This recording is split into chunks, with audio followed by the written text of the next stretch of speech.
Assalamualaikum warahmatullahi wabarakatuh. Perkenalkan, nama saya Indra Saputra dengan NIM 314024001108. Di sini saya akan mempresentasikan analisis laporan keuangan untuk UAS. Di sini saya menganalisis PT Aksiat Indonesia Tbk. Dengan di sini kita akan menjelaskan analisis 5C. Kemudian kita yang masuk pertama yaitu di profil perusahaan, dan PT Aksiat Indonesia Tbk (ACST) didirikan pada 10 Januari 1995 dan bergerak di bidang jasa konstruksi terpadu, meliputi pekerjaan fondasi, konstruksi gedung bertingkat, infrastruktur, serta layanan konstruksi pendukung lainnya. Perusahaan berkantor pusat di Jakarta Pusat dan tercatat di Bursa Efek Indonesia sejak 24 Juni 2013.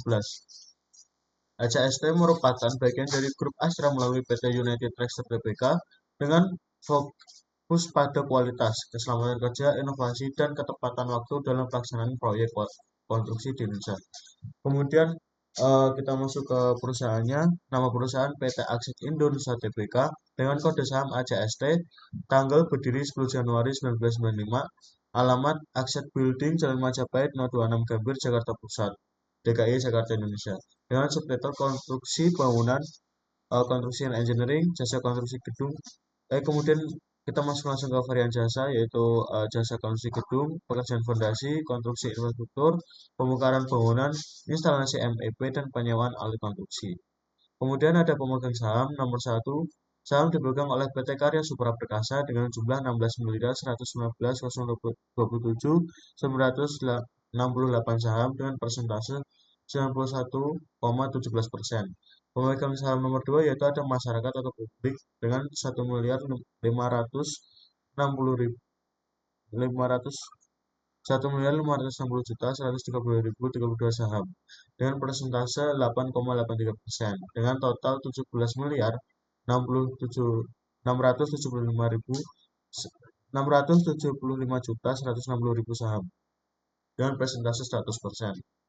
Kemudian kita ada struktur Dewan Komisaris dan Direksi dengan nama Franciscus Saverius Laksana Kusuma sebagai Presiden Komisaris. Kemudian ada Iwan Hediantoro sebagai Komisaris, Fili Hatisura sebagai Komisaris, Putut Eko Bayuseno sebagai Komisaris. Kemudian ada Buntoro Muljono sebagai Komisaris Independen, Linda Watigani Komisaris Independen, Hidot Supriyadi Presiden Direktur. Kemudian ada David Wijaja, Suharsono Catur Nugroho, Catur Hari Priyambodo, Santo Wahidi sebagai Direktur. Kemudian ada Komite Audit, Linda Watigani sebagai Ketua Komite Audit, Liani Leo Herawati P sebagai anggota Komite Audit. Kemudian langsung saja kita masuk ke karakter, di mana di sini kita akan menjelaskan tujuan-tujuan serta indikator analisis dan kesimpulan. Langsung saja ke karakter. Tujuannya yaitu adalah untuk menilai tingkat kepercayaan, integritas, dan komitmen perusahaan dalam menjalankan kegiatan usahanya serta memenuhi kewajiban keuangan kepada para kreditur. Analisis ini bertujuan untuk memberikan keyakinan bahwa perusahaan memiliki etikat baik, tata kelola yang baik, good corporate governance, serta tingkat risiko karakter yang relatif rendah sehingga layak dipertimbangkan dalam pemberian kredit. Kemudian kita ke indikator beberapa, yaitu yang pertama ada reputasi perusahaan. Merupakan perusahaan jasa konstruksi yang telah beroperasi sejak 1995 dan terdaftar di Bursa Efek Indonesia sejak tahun 2013. Perusahaan merupakan bagian dari grup Astra melalui PT Karya Supra Perkasa sehingga memiliki reputasi yang baik dalam industri konstruksi nasional. Itu tercatat pada halaman 21-23. Kemudian ada transparansi perusahaan. Perusahaan menerapkan prinsip keterbukaan dengan menyusun dan mempublikasikan laporan keuangan konsolidasian yang telah diaudit sesuai standar akuntansi keuangan Indonesia serta memenuhi ketentuan Otoritas Jasa Keuangan atau OJK dan Bursa Efek Indonesia. Itu tercatat pada halaman 24-25. Kemudian ada legalitas perusahaan. PT Aksiat Indonesia Tbk didirikan berdasarkan Akta Notaris Nomor 2 tanggal 10 Januari 1995 dan telah memperoleh pengesahan dari Menteri Kehakiman Republik Indonesia. Perubahan anggaran dasar terakhir dilakukan melalui Akta No. 58 tanggal 19 Mei 2025 dan telah mendapat persetujuan dari Menteri Hukum Republik Indonesia, tercatat pada halaman 21-22. Kemudian ada tata kelola perusahaan atau GCG, menerapkan Perusahaan menerapkan tata kelola perusahaan yang baik melalui keberadaan Dewan Komisaris, Direksi, dan Komite Audit yang menjalankan fungsi pengawasan, pengelolaan, serta pengendalian internal guna mendukung akuntabilitas dan transparansi perusahaan. Itu tercatat pada halaman 24. Kemudian dari riwayat hukum, berdasarkan laporan keuangan tahun 2025, tidak terdapat informasi mengenai perkara hukum material atau sengketa yang berdampak signifikan terhadap kelangsungan usaha perusahaan. Hal ini menunjukkan bahwa perusahaan tetap menjalankan kegiatan usahanya sesuai ketentuan yang berlaku. Itu tercatat pada halaman 21 sampai 25. Kemudian ada Dewan Direksi atau Komisaris. Struktur tata kelola perusahaan terdiri atas 6 anggota Dewan Komisaris, termasuk Presiden Komisaris dan 2 Komisaris Independen, serta 5 anggota direksi yang dipimpin oleh Presiden Direktur. Susunan ini menunjukkan adanya pembagian fungsi pengawasan dan pengelolaan perusahaan sesuai prinsip good corporate governance, tercatat pada halaman 24. Kemudian dari kesimpulan semuanya, berdasarkan dari analisis karakter PT Aksiat Indonesia Tbk menunjukkan karakter perusahaan yang baik sebagai perusahaan jasa konstruksi yang telah beroperasi sejak 1995 dan menjadi bagian dari grup Astra. Perusahaan memiliki reputasi yang baik, menerapkan prinsip transparansi melalui penyajian laporan keuangan yang telah diaudit, memiliki legalitas yang jelas, serta menerapkan tata kelola perusahaan corporate governance melalui keberadaan Dewan Komisaris, Direksi, dan Komite Audit. Selain itu, berdasarkan laporan keuangan tahun 2025, tidak terdapat informasi mengenai perkara hukum material yang dapat mempengaruhi kelangsungan usaha perusahaan. Dengan demikian, PT Aksiat Indonesia Tbk dinilai memiliki tingkat integritas, kredibilitas, dan komitmen yang baik dalam menjalankan kegiatan usaha serta memenuhi kewajiban keuangan. Sehingga aspek karakter perusahaan dapat dikategorikan baik dan memberikan tingkat kepercayaan yang tinggi bagi investor maupun kreditur. Sudah jelas bagian karakter, kemudian kita masuk ke capacity. Langsung saja, tujuan capacity pada PT Aksiat Indonesia Tbk adalah untuk menilai kemampuan perusahaan dalam mengelola kegiatan operasional, menyusun strategi bisnis, mencapai tujuan perusahaan, serta memenuhi kewajiban keuangannya. Hal ini juga bertujuan untuk mengetahui sejauh mana kemampuan manajemen dalam menjalankan fungsi perencanaan, pelaksanaan pengawasan, dan pengambilan keputusan guna menjaga keberlangsungan usaha perusahaan. Kemudian ada beberapa indikator. Yang pertama ada kemampuan manajemen puncak, memiliki struktur manajemen yang terdiri atas Dewan Komisaris, Direksi, dan Komite Audit yang menjalankan fungsi pengelolaan, pengawasan, dan pengendalian perusahaan. Direksi bertanggung jawab atas pengelolaan operasional perusahaan, sedangkan Dewan Komisaris melakukan pengawasan terhadap kebijakan dan jalannya perusahaan. Keberadaan Komite Audit mendukung proses evaluasi, pengawasan, dan pengendalian internal sehingga mencerminkan penerapan tata kelola perusahaan yang baik, good corporate governance, tercatat pada halaman 24.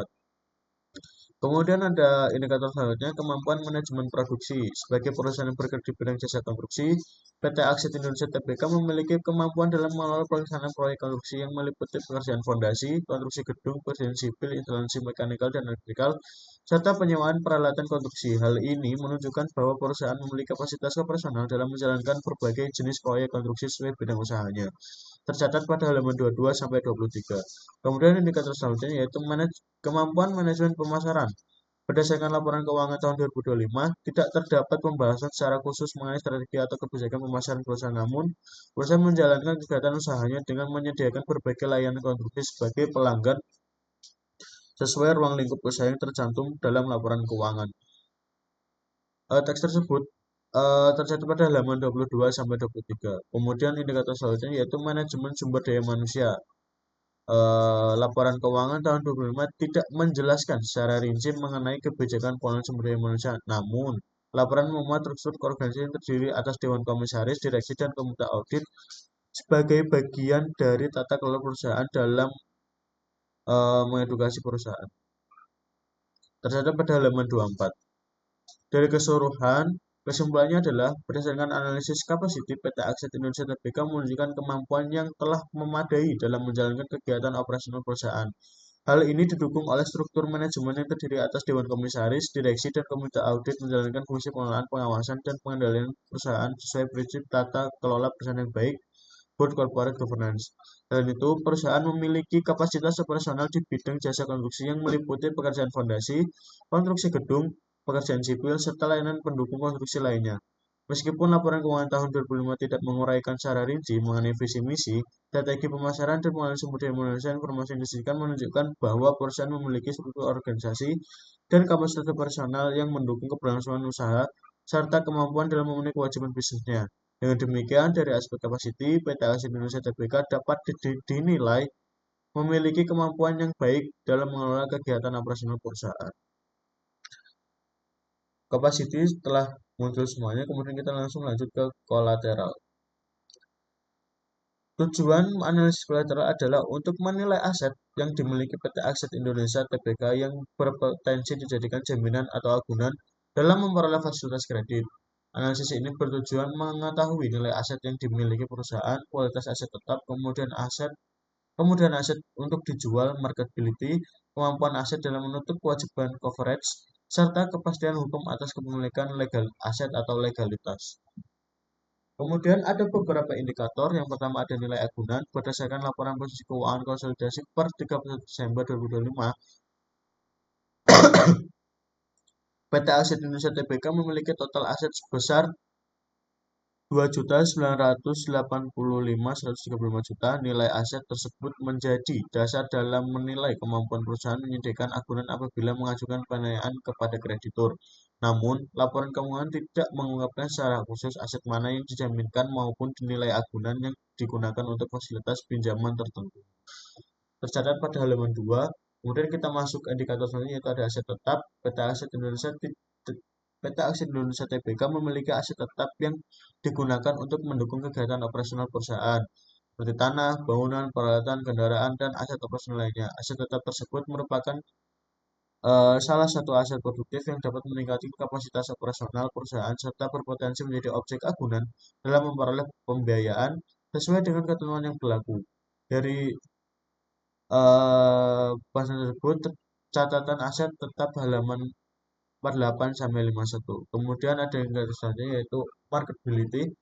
Eh, Aset yang memiliki PT Aset Indonesia Tbk, khususnya aset tetap dan aset operasional, memiliki nilai ekonomis yang dapat dimanfaatkan atau dialihkan apabila diperlukan. Namun, laporan keuangan tidak memberikan informasi mengenai hasil penilaian pasar, appraisal, ataupun estimasi nilai likuidasi aset sehingga tingkat kemudahan aset untuk dijual tidak dapat diukur secara rinci berdasarkan laporan keuangan. Informasi marketability tercatat di halaman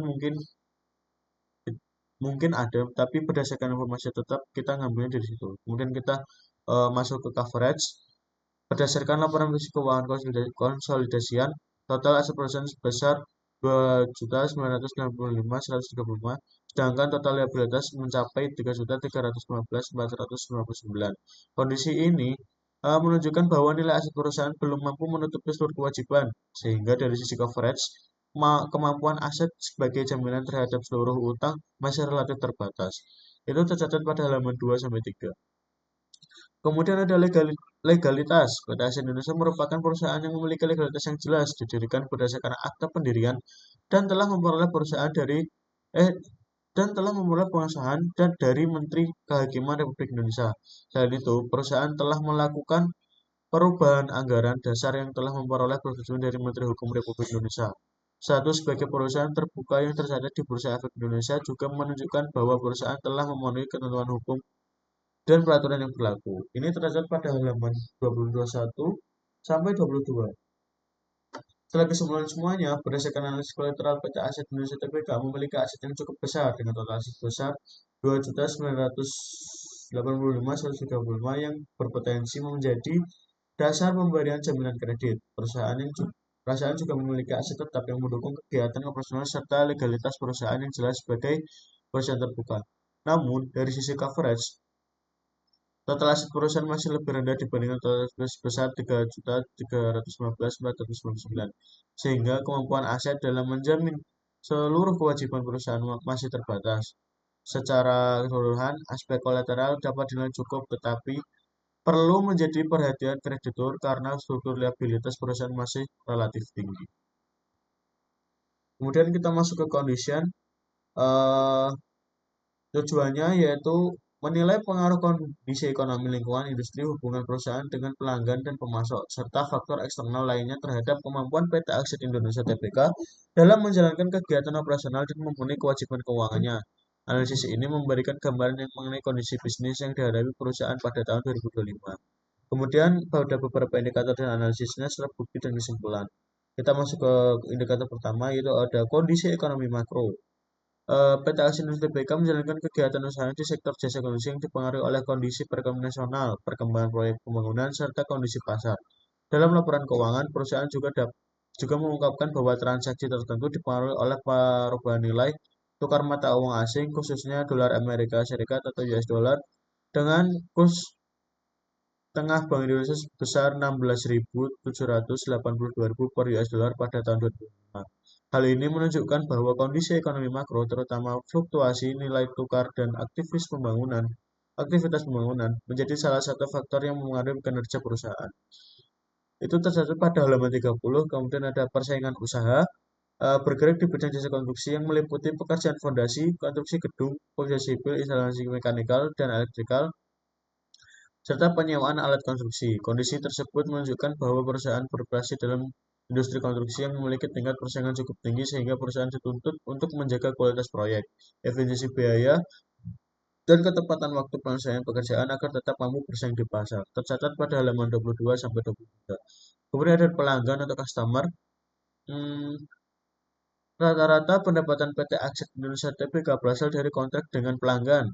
Dalam laporan keuangan dijelaskan bahwa perusahaan memiliki pendapatan sesuai dengan pemenuhan kewajiban pelaksanaan kontrak kepada pelanggan. Selain itu, manajemen juga mempertimbangkan kondisi pelanggan dan status penyelesaian proyek dalam menentukan estimasi pemulihan piutang usaha. Hal ini menunjukkan bahwa hubungan dengan pelanggan menjadi faktor penting dan menjaga arus kas dan keberlangsungan usaha perusahaan.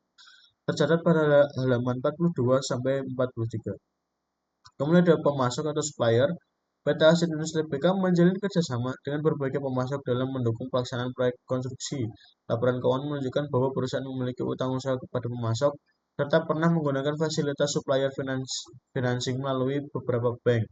Pada tahun 2025, perusahaan juga melakukan pembayaran utang pembiayaan pemasok sebesar 716.996.000 rupiah yang menunjukkan adanya hubungan bisnis yang berkelanjutan dengan pemasok dan lembaga pembiayaan untuk mendukung operasional perusahaan. Tercatat pada halaman 45 sampai 47.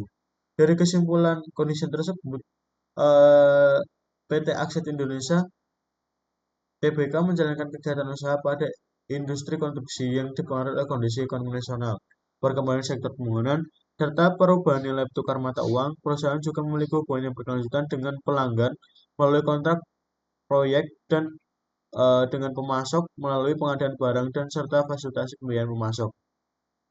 Meskipun industri konstruksi memiliki tingkat persaingan yang tinggi, perusahaan tetap didukung oleh sistem pengelolaan kontrak, pelanggan, dan pemasok yang menjadi faktor penting dalam menjaga keberlangsungan operasional.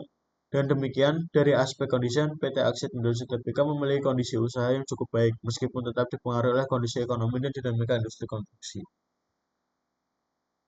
Kemudian kita langsung masuk saja ke kapital. Tujuannya yaitu menilai kekuatan struktur permodalan PT Aksi Indonesia Tbk, kemampuan perusahaan dalam membiayai kegiatan operasional, serta kemampuan memenuhi kewajiban jangka pendek maupun jangka panjang. Analisis ini dilakukan melalui penilaian total aset, total liabilitas, total ekuiditas, total rasio solvabilitas, serta debt to equity ratio atau DER, dan debt to asset ratio atau DAR. Kemudian ada beberapa indikator, kita masuk saja indikator pertama yaitu total aset dengan analisis berdasarkan laporan posisi keuangan konsolidasi per 31 Desember 2025, PT Asia Indonesia memiliki total aset sebesar 2.995.135. Total aset tersebut dari aset lancar dan aset tidak lancar yang digunakan perusahaan untuk mendukung kegiatan operasional menyelesaikan proses konstruksi serta menghasilkan pendapatan. Besaran nilai aset menunjukkan bahwa perusahaan masih memiliki sumber daya ekonomi yang cukup besar dalam menjalankan aktivitas usahanya meskipun menghadapi berbagai tantangan pada tahun 2025. Tercatat pada halaman 2. Kemudian kita ada total liabilitas. Pada akhir tahun 2025, total liabilitas PT Aksi Indonesia sebesar 3.315.459 juta. Liabilitas tersebut terdiri atas kewajiban jangka pendek dan jangka panjang yang timbul dari aktivitas operasional maupun pendanaan perusahaan. Nilai liabilitas yang lebih besar dibandingkan total aset menunjukkan bahwa perusahaan masih memiliki beban kewajiban yang cukup tinggi sehingga memerlukan pengelolaan keuangan yang efektif agar kewajiban tersebut dapat dipenuhi tepat waktu. Tercatat pada halaman 2 dan 3. Kemudian kita ada masuk ke total ekuitas. PT Indonesia Tbk mencapai total ekuitas besar negatif 324 juta, defisiensi ekuitas pada tanggal 31 Desember 2025. Kondisi ini terjadi karena jumlah liabilitas perusahaan melebihi total aset yang dimiliki. Defisiensi ekuitas menunjukkan bahwa modal perusahaan mengalami penurunan akibat akumulasi kerugian yang terjadi pada periode sebelumnya maupun periode berjalan, sehingga struktur pemodelan perusahaan menjadi kurang kuat. Kemudian kita ada debt to equity ratio atau DER, digunakan untuk mengukur perbandingan antara total liabilitas dengan total ekuitas perusahaan. Berdasarkan data tahun 2025, total liabilitas sebesar 3.315.459 juta, sedangkan total ekuitas bernilai negatif 324 juta. Oleh karena itu, nilai DER tidak diinterpretasikan secara normal karena ekuitas perusahaan bernilai negatif. Kondisi ini menunjukkan bahwa struktur pendanaan perusahaan lebih banyak berasal dari liabilitas dibandingkan modal sendiri, sehingga tingkat risiko keuangan perusahaan relatif tinggi. Tercatat pada halaman 2 sampai 3. Kemudian terakhir ada debt to asset ratio atau DER. Debt to asset ratio mengukur seberapa besar aset perusahaan dibiayai oleh liabilitas. Berdasarkan laporan keuangan tersebut sebesar 3.315.499 juta dan total aset sebesar 2.985.130 juta, sehingga diperoleh nilai DAR sebesar 111,07%. Hal ini menunjukkan bahwa seluruh aset perusahaan belum mampu menutupi total kewajiban yang dimiliki. Semakin tinggi nilai DAR, semakin besar ketergantungan perusahaan terhadap pendanaan yang berasal dari utang, sehingga tingkat risiko solvabilitas perusahaan juga semakin tinggi. Tercatat pada halaman 4. Nah, dari semuanya disebutkan bahwa hasil analisis kapital PT Asia Indonesia memiliki total aset sebesar 2.965.135 juta, total liabilitas sebesar 3.315.499 juta, serta mengalami defisiensi ekuitas sebesar 330.324 juta pada tahun 2025. Kondisi tersebut menyebabkan debt to equity ratio DER tidak dapat diinterpretasikan secara normal karena ekuitas perusahaan bernilai negatif. Sedangkan debt to asset ratio sebesar 111,07%, menunjukkan bahwa liabilitas perusahaan telah melebihi total aset yang dimiliki. Secara keseluruhan, struktur pemodelan PT Aset Indonesia Tbk masih menunjukkan tingkat leverage yang tinggi sehingga perusahaan perlu memperkuat modal dan meningkatkan kinerja keuangan agar kondisi pemodelan menjadi lebih sehat pada periode berikutnya. Kemudian kita masuk ke constraint. Tujuan constraint yaitu untuk mengidentifikasi berbagai kendala atau faktor eksternal yang berpotensi memengaruhi kegiatan operasional, kondisi keuangan, dan kemampuan PT Aksi Indonesia Tbk dalam memenuhi kewajiban usahanya. Analisis ini mencakup pengaruh kondisi ekonomi, perubahan nilai tukar, persaingan industri, serta faktor eksternal lainnya yang dapat mempengaruhi kinerja perusahaan. Kemudian ada beberapa indikator serta analisis. Yang pertama adalah fluktuasi harga bahan baku. PT Asia Indonesia menjalankan usaha di bidang jasa konstruksi yang memerlukan berbagai material konstruksi sebagai pendukung pelaksanaan proyek. Meskipun laporan keuangan tahun 2025 tidak mengungkapkan secara khusus risiko fluktuasi harga bahan baku, perubahan harga material konstruksi dapat mengaruhi biaya proyek, margin keuntungan, serta efisiensi pelaksanaan pekerjaan apabila tidak diimbangi dengan pengendalian biaya yang baik. Berdasarkan laporan keuangan, tidak dapat pengungkapan material mengenai dampak kenaikan harga bahan baku selama tahun 2020. Tidak diungkapkan secara khusus dalam laporan keuangan. Kemudian ada resiko fluktuasi nilai tukar mata uang. Laporan keuangan menjelaskan bahwa perusahaan melakukan transaksi dalam mata uang asing dan menggunakan kurs tengah Bank Indonesia dalam penjabaran transaksi tersebut. Pada 31 Desember 2025, kurs pertama 1 dolar Amerika Serikat US dollar sebesar Rp16.782.000. Perubahan nilai tukar aset mempengaruhi nilai aset, liabilitas maupun transaksi yang menggunakan mata uang asing sehingga menjadi salah satu risiko keuangan yang dihadapi perusahaan. Tercatat pada halaman 30. Kemudian kita persaingan industri yang ketat. PT Aksi Indonesia (TBK) bergerak di sektor jasa konstruksi yang memiliki tingkat persaingan cukup tinggi.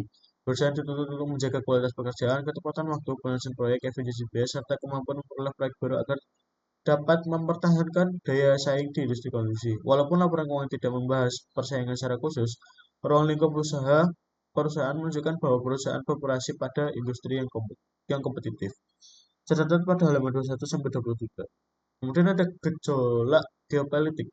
Geopolitik tidak terdapat pengumuman secara khusus mengenai gejolak geopolitik terhadap kegiatan usaha PT Indonesia. Namun, perusahaan konstruksi perubahan kondisi geopolitik berpotensi mengaruhi rantai pasok, ketersediaan material, serta kondisi ekonomi yang dapat berdampak pada pelaksanaan proyek. Risiko tersebut tidak diumumkan secara risiko material dalam laporan keuangan tahun 2020. Tidak diungkapkan karena tidak terlalu membahas ya. Kemudian ada ketergantungan terhadap kondisi ekonomi global. PT Aksi Indonesia menjalankan kegiatan usaha yang dipengaruhi oleh kondisi ekonomi, khususnya perkembangan sektor konstruksi dan investasi. Selain itu, adanya transaksi dalam mata uang asing menunjukkan bahwa perubahan kondisi ekonomi global dan fluktuasi dan nilai tukar dapat memberikan dampak terhadap aktivitas operasional maupun posisi keuangan perusahaan. Meskipun demikian, laporan keuangan tidak mengungkapkan adanya ketergantungan yang signifikan terhadap pasar internasional. Tercatat pada halaman 30.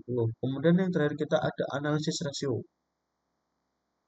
Laporan risiko keuangan pada aset lancar tahun 2025 yaitu sebesar 2.674.996, sedangkan tahun 2024 2.491.320 tercatat menurun. Kemudian aset tidak lancar 310 139 pada tahun 2024. Aset lancar kenaikan, kemudian aset lainnya mengalami penurunan. Kemudian ada liabilitas 2.990 dengan total aset 2.985.135 rupiah. Pada tahun 2024 2.534.734 rupiah. Yang dimana dia berarti mengalami kenaikan. Kemudian ada liabilitas jangka pendek 3.279.888 rupiah. 3 juta pada tahun 2024 3.279.888 rupiah. Liabilitas jangka panjang 35.571, kemudian pada tahun 2024 42.273 rupiah dengan total liabilitas 3.315.459 rupiah. Kemudian pada tahun 2024 2.963.727 rupiah. Kemudian ada total likuiditas yaitu minus 334 pada tahun 2005, pada tahun 2024 minus 150.993 rupiah. Total likuiditas dan likuiditas yaitu 2.985.135 rupiah pada tahun 2024, 2.812.734 rupiah. Kemudian ada laporan laba rugi pendapatan atau bersih pada tahun 2005 2.598.685 rupiah. Pada tahun 2024 yaitu 2.877.393 rupiah. Dengan laba kotor 105.838 rupiah. Pada tahun 2024 yaitu 52.768 rupiah. Laba usaha pada tahun 2025 yaitu minus 186.639. Pada tahun 2024 itu minus 175.624. Kemudian ada laba sebelum pajak yaitu minus 191.715 rupiah pada tahun 2024 yaitu minus 174.049 rupiah. Laba tahun berjalan yaitu minus 191.715 pada tahun 2024 yaitu sama 194.049 rupiah. Kemudian kita masuk pada analisis rasio. Ada beberapa rasio, yaitu pertama rasio profitabilitas. Yang pertama yaitu ada return on asset atau ROA. Pada tahun 2025 minus minus 6,42% pada tahun 2024, minus 6,20%. ROA tahun 2025 sebesar minus, sedangkan tahun 2024 sebesar minus 6,20%. Nilai negatif menunjukkan bahwa perusahaan masih mengalami rugi sehingga aset yang dimiliki belum mampu menghasilkan laba. Dibandingkan tahun 2024, tingkat profitabilitas aset pada tahun 2025 sedikit menurun. Kemudian ada return on equity atau ROE 58,04%, 100 itu pada tahun 2025, pada tahun 2024 123.123,76 rupiah, 7,6%. Walaupun hasil perhitungan menghasilkan angka menghasilkan positif karena laba rugi dan ikutas sama-sama bernilai negatif, ROE ini tidak dapat diinterpretasikan secara normal. Hal tersebut disebabkan perusahaan mengalami defisiensi ekuitas atau ekuitas negatif, sehingga rasio ini tidak mencerminkan tingkat pengembalian modal yang sebenarnya. Kemudian ada return on investment atau ROI 6,42% pada tahun 2025, kemudian minus 6,20% pada tahun 2024. ROI menunjukkan bahwa investasi perusahaan dalam aset belum mampu menghasilkan keuntungan karena perusahaan masih mengalami rugi bersih selama 2 tahun berturut. Kemudian ada rasio likuiditas, current ratio. Rasio likuiditas berisi current ratio yaitu 81,56%, 85,57%. Current ratio mengalami penurunan dari 85,57% menjadi 81,56%. Nilai yang masih berada di bawah 100% atau 1 kali menunjukkan bahwa aset lancip perusahaan belum mampu menutupi seluruh kewajiban jangka pendeknya, sehingga likuiditas perusahaan masih tergolong kurang baik. Kemudian ada rasio solvabilitas, debt to asset ratio atau DAR 111,0,7% pada tahun 2025, kemudian pada tahun 2024 yaitu 104,99%. Menunjukkan bahwa jumlah liabilitas perusahaan telah melebihi total asetnya sehingga tingkat solvabilitas perusahaan masih kurang baik. Kemudian ada debt to equity ratio atau DER, rasio likuiditas minus 1003,7% pada tahun 2025, pada tahun 2024 minus 2094,96%.